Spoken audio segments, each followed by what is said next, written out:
ಓಂ ಶ್ರೀ ಗಣೇಶ ಶಾರದಾ ಗುರುಭ್ಯೋ ನಮಃ.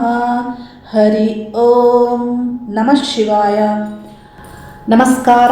ನಾನು ಜ್ಯೋತಿಷ್ಯ ವಿದ್ಯಾರತ್ನ ಆಚಾರ್ಯ ಶ್ರೀಮತಿ ಸುಗುಣ.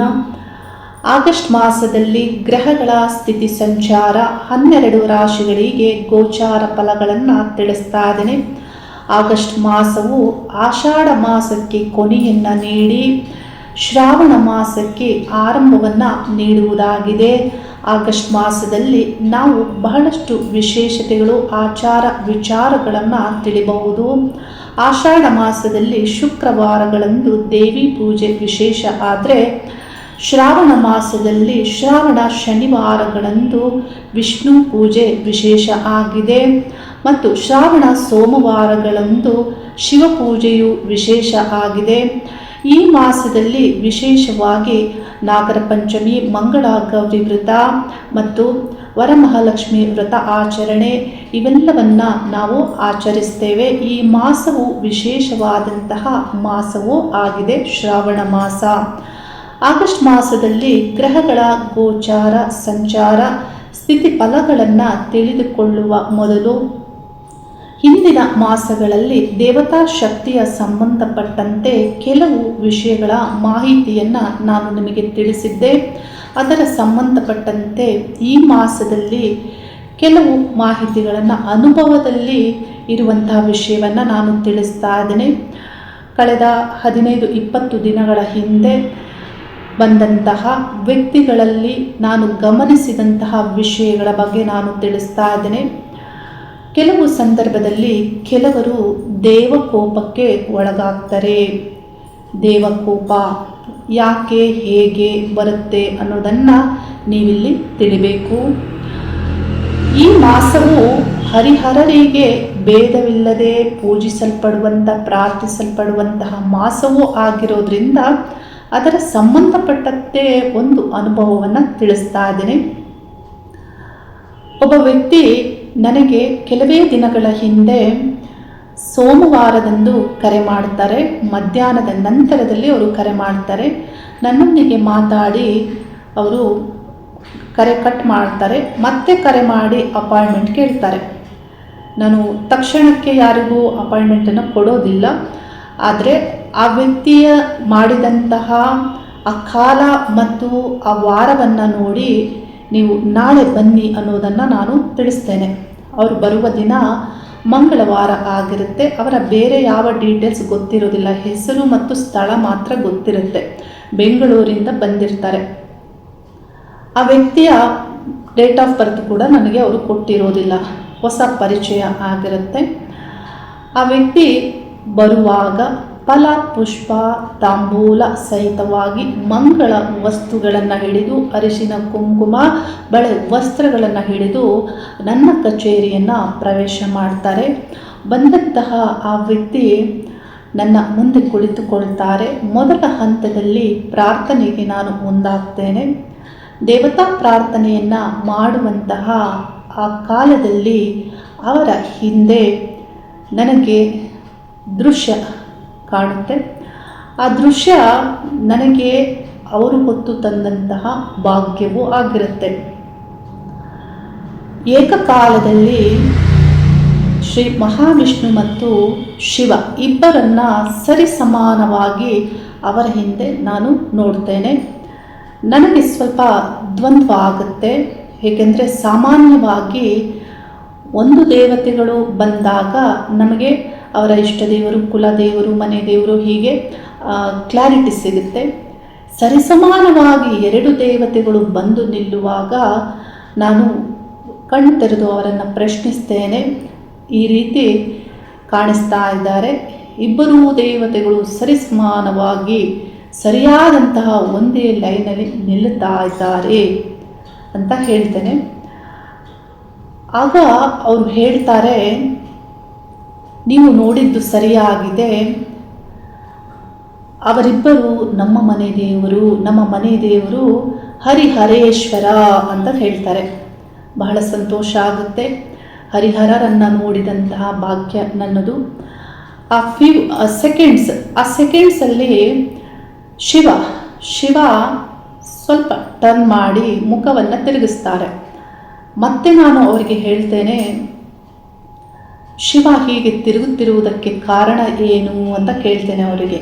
ಅವರು ಹೇಳ್ತಾರೆ, ಯಾವಾಗಲೂ ಸಂಕಲ್ಪ ಮಾಡಿ ಎಲ್ಲ ಕೆಲಸ ಕಾರ್ಯಗಳನ್ನು ಮಾಡ್ತೇನೆ, ಎಲ್ಲಿಗೆ ಹೋಗಬೇಕಾದ್ರೂ ಶಿವನಿಗೆ ಪ್ರಾರ್ಥಿಸಿ ಹೋಗ್ತೇನೆ, ಆದರೆ ಇವತ್ತು ನಾನು ಮಾಡಿಲ್ಲ, ನನಗೆ ಬೇಸರವಿದೆ ಅನ್ನೋದನ್ನು ತಿಳಿಸ್ತಾರೆ. ದೇವರ ಬಗ್ಗೆಯೇ ಇವರಿಗಿರುವಂತಹ ಬೇಸರವನ್ನು ಅವರು ತಿಳಿಸ್ತಾರೆ.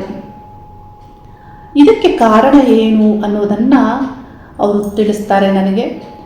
ನೋಡಿ, ಇಲ್ಲಿ ಆ ದೇವರಿಗೆ ಆದಂತಹ ಒಂದು ಬೇಸರ, ಅಲ್ಲಿ ಏನಾಗುತ್ತೆ, ಆ ದೇವಕೋಪಕ್ಕೂ ಕಾರಣ ಆಗುತ್ತೆ. ಅವರು ತಿಳಿಸ್ತಾರೆ, ಅವರ ಹಿಂದಿನ ವರ್ಷಗಳಲ್ಲಿ, ಕೆಲವು ವರ್ಷಗಳ ಹಿಂದೆ ಅವರಿಗಿದ್ದಂತಹ ಮಹತ್ವದ ಗುರಿ ಏನು ಅಂದರೆ, ಒಂದು ಒಳ್ಳೆಯ ಕೇಂದ್ರವನ್ನು ಆರಂಭಿಸಿ ಜನರಿಗೆ ಅನುಕೂಲ ಆಗುವಂತೆ ಅನ್ನದಾನವನ್ನು ಮಾಡಬೇಕು ಮತ್ತು ಆಧ್ಯಾತ್ಮಿಕವಾಗಿ ಗುರುತಿಸಿಕೊಳ್ಳುವಂಥ ವ್ಯಕ್ತಿಗಳು ಅಲ್ಲಿ ವಾಸ ಇರಬೇಕು, ಮಠ ಆಶ್ರಮದಂತೆ ನಿರ್ಮಾಣ ಮಾಡಬೇಕು ಅನ್ನುವಂತಹ ಆ ಮಹತ್ವಾಕಾಂಕ್ಷೆಯಿಂದ ಅವರು ಕೆಲವು ವರ್ಷಗಳ ಹಿಂದೆ ಅದನ್ನು ಆರಂಭಿಸ್ತಾರೆ. ಬೆಂಗಳೂರಿನ ಹೆಸರುಘಟ್ಟ ರೋಡ್ನಲ್ಲಿ ಆರಂಭಿಸ್ತಾರೆ. ಆರಂಭಿಸಿದಂತಹ ಆ ಸ್ಥಾನಕ್ಕೆ ನೋಡಿ, ಅಲ್ಲಿ ಏನೇ ನಡಿಬೇಕು ಅಂದರೂ ಒಬ್ಬರು ಗುರು ಬೇಕಾಗ್ತಾರೆ.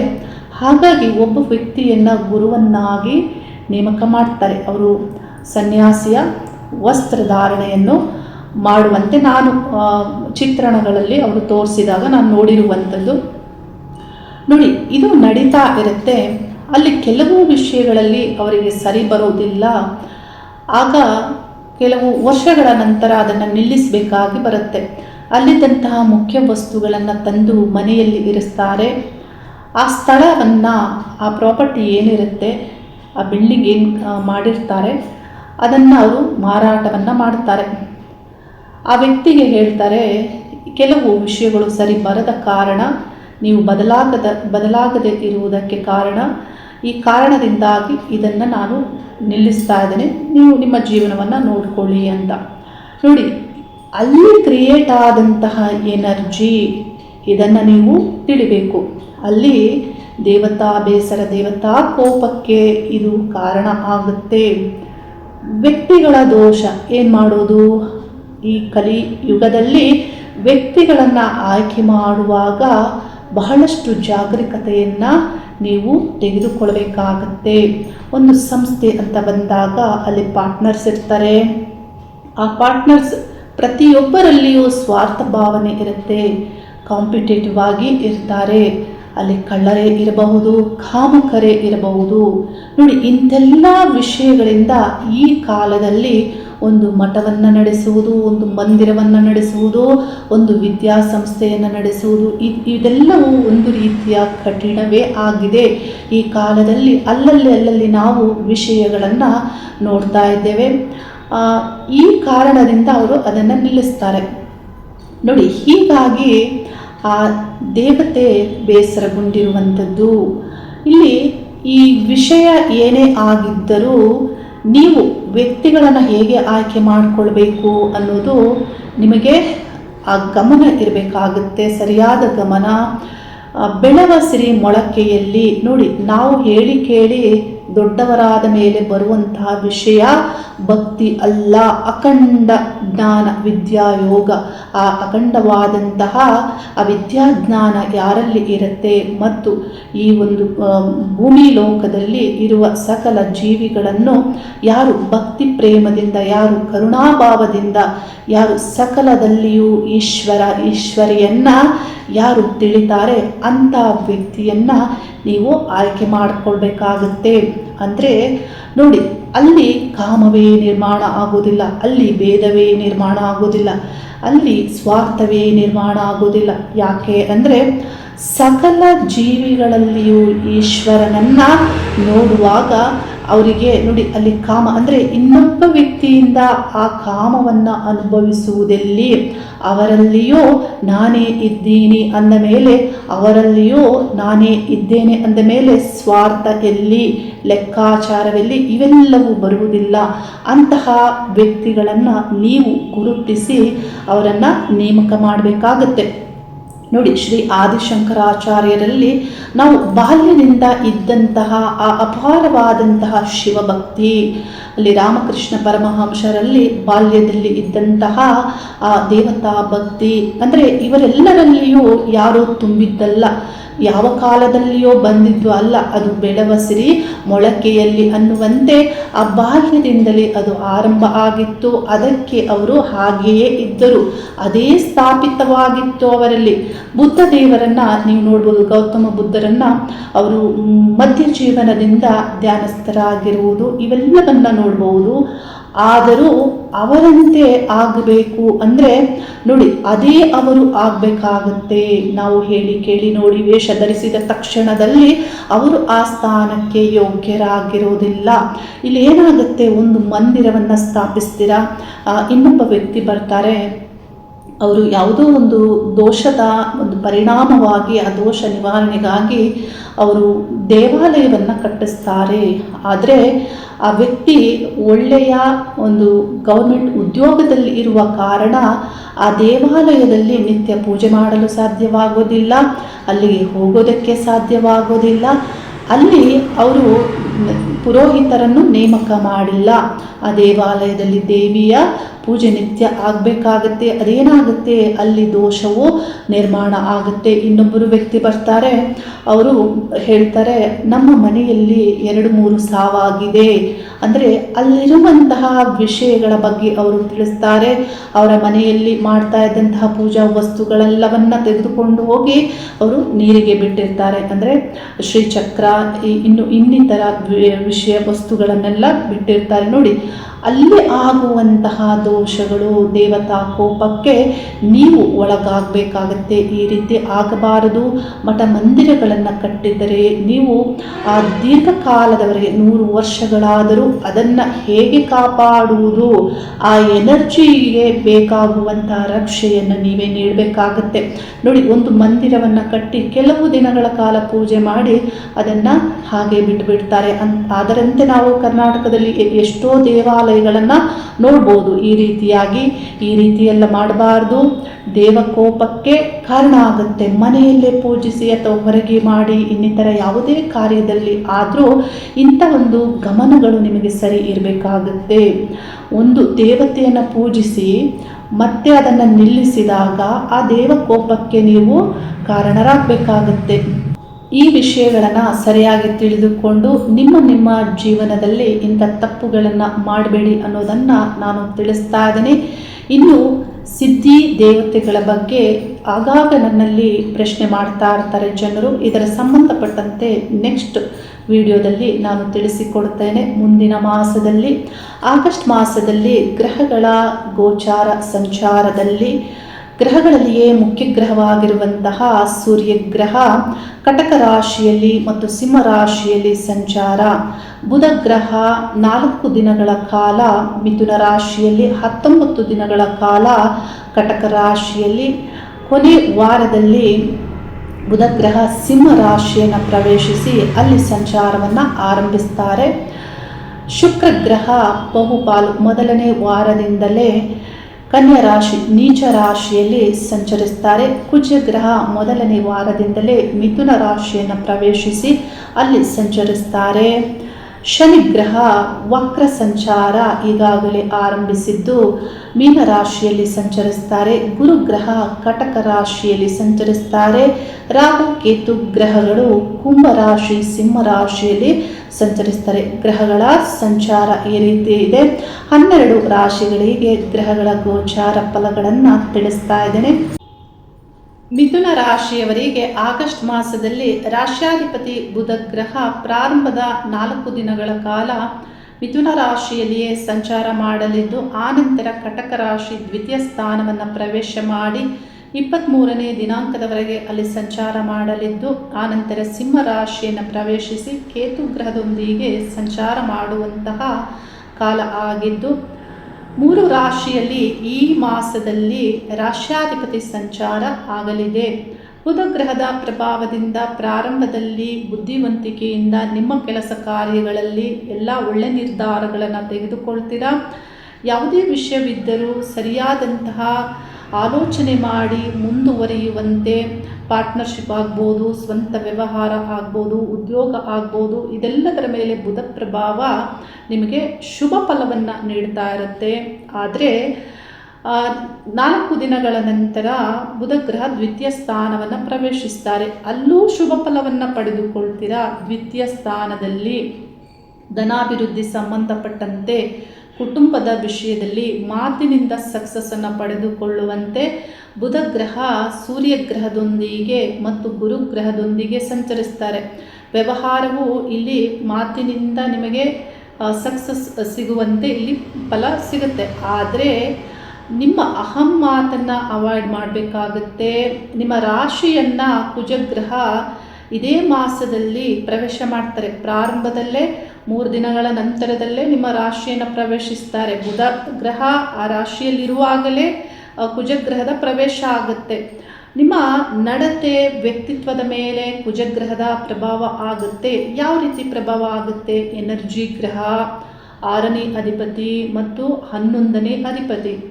ಎನರ್ಜಿ ಗ್ರಹವಾಗಿ ಶೀಘ್ರ ನಿರ್ಧಾರಗಳನ್ನು ತೆಗೆದುಕೊಳ್ಳುವಂತೆ, ಧೈರ್ಯದಿಂದ ಮುಂದುವರಿಯುವಂತೆ, ದುಡುಕು ಸ್ವಭಾವವನ್ನು ಈ ಗ್ರಹ ನಿಮಗೆ ಪ್ರಭಾವ ಮಾಡ್ತಾರೆ. ಮತ್ತು ಗರ್ವದಿಂದ ಇತರರೊಂದಿಗೆ ನಡೆದುಕೊಳ್ಳುವಂತೆಯೂ ಈ ಗ್ರಹ ಪ್ರಭಾವ ಮಾಡ್ತಾರೆ. ನಿಮ್ಮ ರಾಶಿಗೆ ಮಿತ್ರ ಗ್ರಹ ಅಲ್ಲ, ಕುಜಗ್ರಹ. ಹಾಗಾಗಿ ಇಲ್ಲಿ ನೆಗೆಟಿವ್ ಇನ್ಫ್ಲೂಯೆನ್ಸ್ ಆಗಬಹುದು ನಿಮ್ಮ ವ್ಯಕ್ತಿತ್ವದ ಮೇಲೆ. ದುಡುಕು ಸ್ವಭಾವ, ಶೀಘ್ರ ಕೋಪ ಮಾಡಿಕೊಳ್ಳುವುದು, ಶೀಘ್ರವಾಗಿ ಅಹಮ್ಮಿಂದ ಯಾರಿಗಾದರೂ ಏನಾದರೂ ಅಂದು ಬಿಡುವುದು, ಇಂಥದ್ದನ್ನು ಅವಾಯ್ಡ್ ಮಾಡಬೇಕಾಗುತ್ತೆ. ತಾಳ್ಮೆಯಿಂದ ಎಲ್ಲ ಕೆಲಸ ಕಾರ್ಯಗಳಲ್ಲಿ ಮುಂದುವರಿಬೇಕಾಗುತ್ತೆ.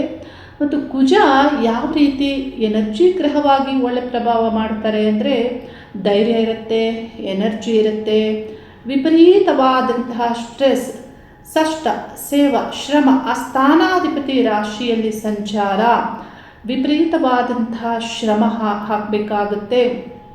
ಇಲ್ಲಿ ನೀವು ಶ್ರಮವನ್ನು ಹಾಕಿದರೂ ಉದ್ಯೋಗದ ವಿಷಯದಲ್ಲಿ ದಶಮದಲ್ಲಿ ಶನಿ ವಕ್ರ ಸಂಚಾರ ಆರಂಭ ಆಗಿರೋದ್ರಿಂದ ನಿಮಗೆ ಗುರುತಿಸುವಿಕೆ, ಉದ್ಯೋಗದಲ್ಲಿ ಎಷ್ಟು ಎಫರ್ಟ್ ಹಾಕ್ತೀರಾ, ಜವಾಬ್ದಾರಿಗಳು ಹೆಚ್ಚಾಗುತ್ತೆ. ಆದರೆ ನಿಮ್ಮ ಕೆಲಸವನ್ನು ಗುರುತಿಸುವುದು ಡಿಲೇ ಆಗುತ್ತೆ. ನೀವೇನಾದರೂ ನಿಮಗೆ ಹೆಚ್ಚು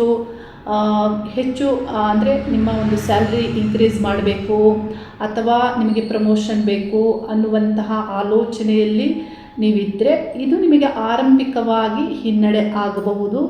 ನೀವು ಹೆಚ್ಚು ಎಫರ್ಟ್ ಹಾಕ್ತೀರಾ, ಆದರೆ ಅದು ಅವರ ಕಣ್ಣಿಗೆ ಕಾಣದಂತೆ ಆಗ್ಬೋದು. ಆರಂಭಿಕವಾದಂತಹ ಡಿಲೇ ನಿಮ್ಮ ಸಕ್ಸಸ್ಗೆ, ಸ್ಥಾನಮಾನ ಗೌರವಕ್ಕೆ ಆಗುವಂತಹ ಸಾಧ್ಯತೆ ಹೆಚ್ಚಿದೆ.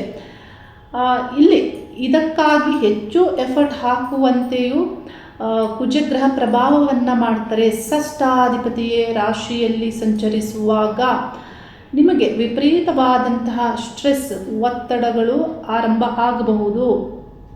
ಮತ್ತು ಆರೋಗ್ಯದ ಸಮಸ್ಯೆ, ಇದರಿಂದ ಏನಾಗುತ್ತೆ, ಆರೋಗ್ಯದ ಸಮಸ್ಯೆ ಬರ್ಬೋದು. ದುಡುಕು ಸ್ವಭಾವ, ಇತರರ ಮೇಲೆ ಅಂದರೆ ಎದುರಾಳಿಗಳ ಮೇಲೆ ದುಡುಕಿನಿಂದ ನಡೆದುಕೊಳ್ಳುವಂತೆ ಆಗುತ್ತೆ. ಮತ್ತು ವಿಪರೀತವಾದಂತಹ ಖರ್ಚು, ಇಲ್ಲಿ ಧನಸ್ಥಾನದಲ್ಲಿ ಸೂರ್ಯಗ್ರಹ ಸಂಚಾರ, ಖರ್ಚು ಮಾಡುವುದಕ್ಕೆ ಹಿಂದೆ ಮುಂದೆಯೂ ನೋಡುವುದಿಲ್ಲ. ಇಲ್ಲಿ ಕುಜ ಪ್ರಭಾವವು ಅದನ್ನೇ ಪ್ರಭಾವ ಮಾಡುತ್ತೆ.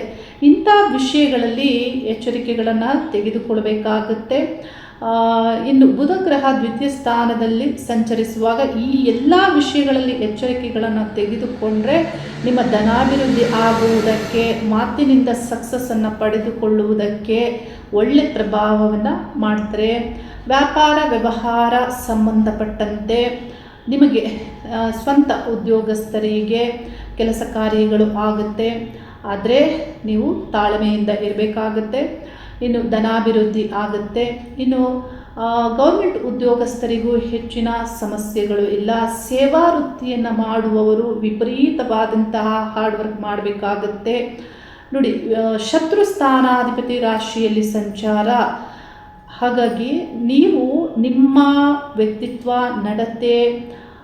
ನಡತೆಯಿಂದ ಯಾರನ್ನು ಅಂದರೆ ನಿಮ್ಮ ಎದುರಾಳಿ ಆಗ್ಬೋದು, ಇತರರನ್ನು ಶತ್ರುತ್ವದಿಂದ ಇಲ್ಲಿ ಹುಟ್ಟಿಕೊಳ್ಳುವಂತೆ ಆ ಒಂದು ನಡತೆ ಇಲ್ಲಿ ನಿರ್ಮಾಣ ಆಗುವಂತೆ ಕುಜ ಪ್ರಭಾವ ಆಗುತ್ತೆ.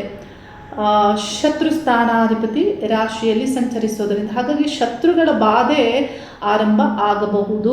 ನಿಮ್ಮ ಕೆಲಸ ಕಾರ್ಯಗಳಲ್ಲಾಗ್ಬೋದು, ಹೊರಗೆ ಹೋಗುವಾಗ ಆಗ್ಬೋದು, ಡ್ರೈವಿಂಗಲ್ಲಾಗ್ಬೋದು, ಎಲ್ಲದರಲ್ಲೂ ಎಚ್ಚರಿಕೆಗಳನ್ನು ತೆಗೆದುಕೊಳ್ಳಿ. ಯಾಕೆಂದರೆ ಕುಜಗ್ರಹ ರಾಶಿಯಲ್ಲಿ ಸಂಚರಿಸುವಾಗ ಏನಾದರೂ ಗಾಯಗಳಾಗ್ಬೋದು, ಬೀಳ್ಬೋದು, ಈ ರೀತಿ ಪ್ರಭಾವವೂ ಆಗುತ್ತೆ ಕುಜಗ್ರಹ ರಕ್ತಗ್ರಹ ಆಗಿರೋದ್ರಿಂದ.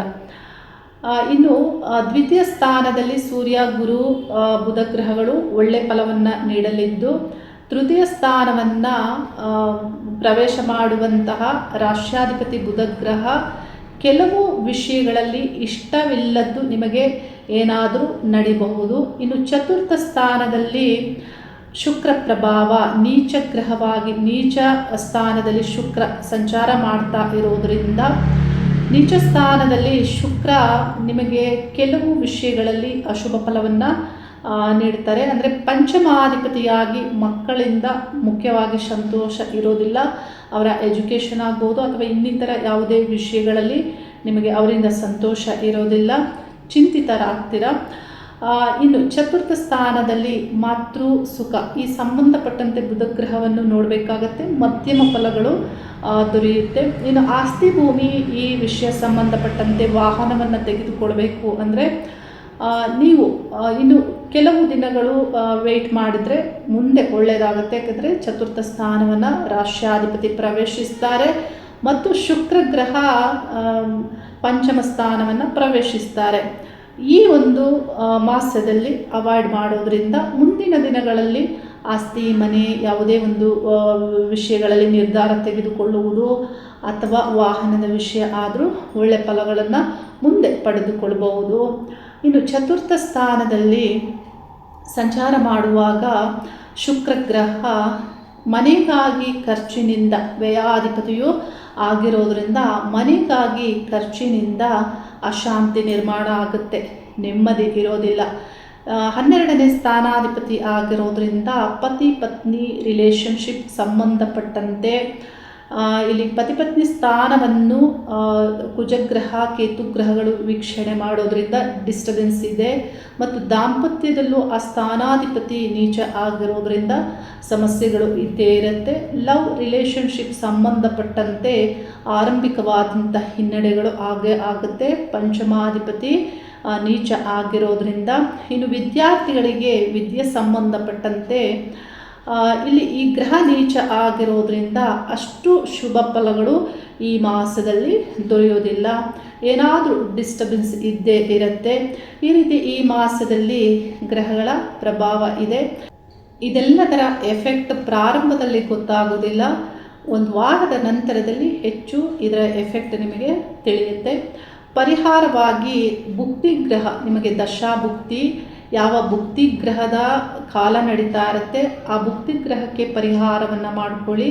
ಮತ್ತು ರಾಶಿಯಲ್ಲಿ ಕುಜಗ್ರಹ ಸಂಚಾರ ಆಗ್ತಾ ಇರೋದ್ರಿಂದ ಸುಬ್ರಹ್ಮಣ್ಯ ದೇವರ ಫೋಟೋ ಇದ್ದಲ್ಲಿ ಅಥವಾ ವಿಗ್ರಹ ಇದ್ದಲ್ಲಿ ನಿತ್ಯ ಕೆಂಪು ಹೂವನ್ನು ಭಕ್ತಿಯಿಂದ ಪ್ರಾರ್ಥನೆ ಮಾಡಿ ಅರ್ಪಣೆ ಮಾಡಿ. ಮತ್ತು ವಾರದ ವಿಜಯ ವಿಡಿಯೋವನ್ನು ನೀವು ನೋಡೋದ್ರಿಂದ ನಿತ್ಯ ನಿಮ್ಮ ಕೆಲಸ ಕಾರ್ಯಗಳಿಗೆ ಅನುಕೂಲ ಆಗುತ್ತೆ. ವಾರದಲ್ಲಿ ಅಂದರೆ ಭಾನುವಾರ ಬೆಳಿಗ್ಗೆ ನಾನು ಆ ವಿಡಿಯೋವನ್ನು ಅಪ್ಲೋಡ್ ಮಾಡ್ತೇನೆ. ಇದನ್ನು ನೋಡಿ ನಿತ್ಯ ನಿಮ್ಮ ಕೆಲಸ ಕಾರ್ಯಗಳಿಗೆ ತಯಾರಾಗಿ ಒಳ್ಳೆಯದೇ ಆಗುತ್ತೆ. ಶುಭವಾಗಲಿ. ಹರಿ ಓಂ ನಮಃ ಶಿವಾಯ.